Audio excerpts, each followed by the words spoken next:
We stay with a sort of cross-national look at the management of public investment. I'm now very pleased to welcome Cristiana Belu Manescu. She's an economist at DG ECFIN. She works for the Commission. A lot of her work is around national fiscal frameworks, around the fiscal rules, things that we spend a lot of time working for around on the Council. But most recently, Christina's actually been looking a lot at public investment as well. Carolina had some quite nice things to say about the role of the European framework for managing investment. I think there are many areas, including the budgetary framework, where the Commission has actually helped a lot for countries in Europe to build their capacity. So Christina, the floor is yours. Thank you. Thank you very much for having me. Let me share my screen. And let me also say that it's a real pleasure for me to be here today with you and share some insights of the work that we've been recently been doing at the Commission with respect to public investment management. I will focus my intervention around two areas. I will spend first some time on the motivation for us to start on this project and the context of it. And then in the second part, I would outline some of the key features of PIM that we want to focus on. And here I also welcome your thoughts and insights, of course. On the motivation, I think there is not really a lot to add to what has already been said before. So we are now at the juncture where we foresee a strong increase in investments in the short term, but also in the long term. So in the short term, there is the post-COVID recovery, but also there is the large pent-up demand after a decade of low spending, which I'm also illustrating here on the left. So there is going to be large investment in the short term, but also more importantly, I think the investments that are going to be needed in the long term are quite substantial. And as was mentioned just before, indeed, the EU, as most of us know, is very committed to the twin green and digital transition. So the Commission has made this transition a key priority, and it's estimated that up to 650 billion are going to be required every year up to 2030 to support this transition. And although much of this funding is going to come from the private sector, the public sector will play a key role. So we are at the juncture of large capital spending going forward, but at the same time, we also know that not only the quantity of capital, but also the quality matters. So, and I think the IMF has some really nice studies that show that even if Europe has one of the highest level of quality of PIM in the world, with heterogeneity, there is still much that can be done. So against this background, it's not surprising that we see already quite a lot of interest in public investment management across the EU, as was mentioned before. And I will start in reverse chronological order. So most recently, we've seen in the context of the Recovery and Resilience Facility, which I suppose most of you know, so the temporary emergency package at the EU level that is available for member states. And within this recovery package, many countries have seized this opportunity to reform parts of their PIM system. So while, and I'm illustrating that with this light blue color. So there are many countries that touch at least some element of PIM. And while most of this light blue that you see here deals with small elements of PIM, there are a few of them that deal with more, have a more systematic approach to revamping the PIM system. Such as Spain, Croatia, Czechia, and Slovakia. Then we already know that many countries have sought already before the RRF to improve their management system, like Ireland, Estonia, and Slovakia through the IMF PIMAs. which are also illustrated on this chart. And what I would add to all these institutional attempts at PIMA, I would also mention the role that the independent fiscal institutions have with respect to PIM. And for example, in Spain, IRF has been conducting a spending review with respect to capital spending, a very thorough one, and came up with recommendations. So it's a bit like the PIMA diagnostic. It came up with recommendations, and some of those recommendations were taken up in the RRF. So I think it points out that the fiscal councils can also play a role, depending on resources, obviously. And to that, I will also add that this initiative of the Irish Fiscal Council also contributes in increasing transparency and so on.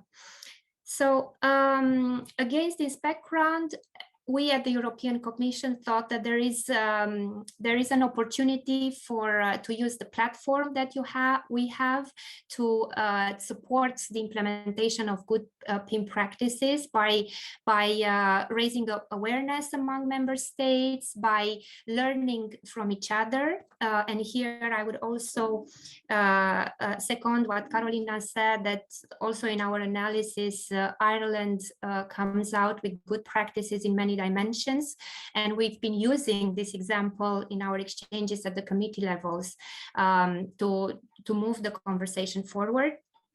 So we are using this platform in this regard to raise awareness and to support reforms. And the way that we do it is we've had a peer review among member states, where selected member states could present their experience, but also and we publish these results on our website. We invite everyone to have a look at it, and then more in the actions that we want to take going forward. So we noticed an important limitation is that there is important data gaps when it comes to understanding the practices among member states, and we think we could help fill that gap. We plan to run a survey on selected issues among all member states, and we plan to do that also by leveraging the national experience, because we acknowledge there is a lot of information at the member state level. We want to leverage that through a network. And so we are working on that and hope to be able to share the findings around mid-year. Now, so moving to the areas that we think are most relevant for the EU. And I would like to highlight these, so not with a lot of details, but to indicate which areas these are, because we also think that, while most of these areas are, of course, relevant in any country in the world, there are some that may be less relevant for the EU countries. And here I would note in particular this, the solid fiscal framework and the fiscal rules, because as was noted earlier, so the EU has made a lot of progress in the last decade, so that this element of fiscal rules and prudent fiscal policy that is already at a relatively good level, so we can focus more on, in fact, on elements of public investment management that are more specific to investment. So then I'll go briefly through this through these elements. So I would start with strategic planning. So this is very important. So investment planning that is strategic, that is embedded in a sort of national framework, that is also coordinated across government layers, and that involves consultation with stakeholders in the sense of taking on board the benefits to the community, but also positive externality. Planning also has to be fiscally realistic, so there should be costings involved, so that this planning for investment is not just a sort of a wish list, but has some sort of fiscal boundaries to make it more realistic. And probably most important of all, the planning for investment needs to be linked to the annual budget.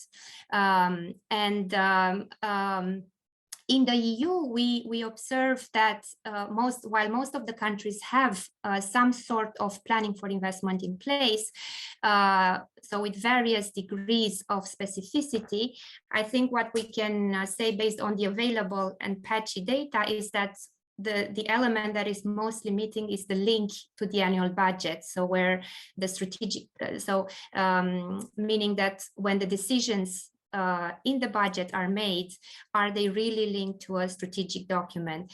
This doesn't seem to be very often the case. There are though some positive examples, like the national development plans in Ireland or the multi-year plan for infrastructure in the Netherlands. And so with our survey, we hope to uncover other examples and learn more on this. Then another important area is the area of project appraisal and project selection. So this is a continuous process. There are several steps to it. So it starts with it can start with the pre-appraisal, the moment that weak concepts can be excluded or eliminated before they advance too far. Then there is the fully fledged appraisal that looks at all the technical elements. Independent reviews are shown to be a really important and effective way to keep costs down or to address this observed tendency for costs to be underestimated and benefits to be overestimated. And there are a few examples in France, Ireland again, or the Netherlands that are using this quite effectively. And then there is the process of project selection per se, which can consist of different points. It's not just but the point is the project selection is about deciding which of the eligible projects receive money. Another aspect that is important, another element that is important at this level of project selection is the gatekeeping. I think Carolina referred to it, gatekeeping, and this, which is the idea of having a central capacity to ensure that all the major projects follow the same appraisal methodology before they get selected in the budget.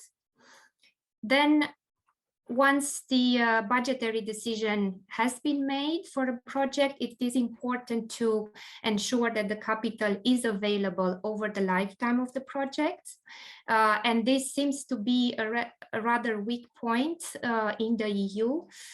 An effective way to ensure this capital availability is through a medium-term budgetary framework that can have different elements. It can so it can go through expenditure ceilings in a multi-year fiscal plan that ensures the capital stays there for a certain amount of years, or commitment appropriations or carryover arrangements. And on this, so again, the strength to which the medium-term budgetary framework really helps lock in capital for capital spending, it tends to be rather weak in the EU, although overall the medium-term budgetary framework in the EU is relatively strong. But when it comes to the link between the MTBF, so the bindingness of the framework of the MTBF framework with respect to the annual budget is relatively weak in the EU, and this is an area where we so we can learn more information from the member states. Then moving to the implementation and post-implementation project of the project. So important elements to look into is the assignation of responsibilities and accountabilities, that the investment plans are prepared prior to budget approval, that there are standardized rules for project adjustments, so that if a project does not advance according to its calendar, or if it encounters significant hurdles, it can even, there can be adjustments reasons, including termination. And also there needs to be efficient procurement systems. On all these elements, the information is relatively scarce for EU member states, so except for procurement. Then on regarding post-implementation, so important elements of good practice are the ex-post reviews. I believe Ireland has them in their public spending code, meaning reviewing how the important projects have been implemented, not only in terms of their deliverables relative to the plan, but also in terms of the management of projects. And another element relative at this stage of post-implementation is the existence of asset registers that monitors essentially how the assets deliver throughout their lifetime. And before I conclude, I would, so that was an outline of the key elements that we look at. So obviously we don't have the capacity to run a very comprehensive analysis, and we know that public investment management is a complex and comprehensive topic, but we need to decide, you know, on the most important elements that we can contribute, and this is what I tried to outline earlier. And so before I conclude, I would like to refer to what has been so far the impact of EU regulations on the national PIM systems, because there has been relatively and quite small impact, in fact. So there is not much the EU has done in this area. It's still very much an area for the national, so for the member states to regulate and design. What has been done at the EU level includes some requirements for public procurement. There is some requirements through the Budgetary Framework Directive regarding the transparency of extra budgetary units and contingent liabilities. So there is some progress there thanks to the Budgetary Framework Directive. And then I would also like to note that there are some spillovers, so positive spillovers coming from the implementation of the cohesion policy to domestically financed investments. Meaning that some of the requirements that that target the implementation of cohesion policy do get translated in some cases to the nationally financed investments. And finally, the long experience with implementation of cohesion policy in member states highlighted a few factors that, if improved, could improve the implementation. And while these factors, so they were outlined in Commission analysis, and while they concern the implementation of cohesion policy, they could be symptomatic of the wider PIM system. And so these factors refer to the efficiency of procurement, to administrative capacity, to the prevention of conflicts of interest and fraud, and to stronger stakeholder consultation. And I think some of the factors have also been picked up in the analysis by the IMF. So we have some hints as regards to where the issues are. Then, so to conclude, I think we can agree that the quality of public investment management is a key policy concern now in the EU, but also worldwide. We see clear interest in PIM in many member states and increasing interest in PIM. So there is a momentum building up, but then there is also the recognition that reform takes time. So we have to be careful in managing our expectation as to what can, the timeline on which this can deliver.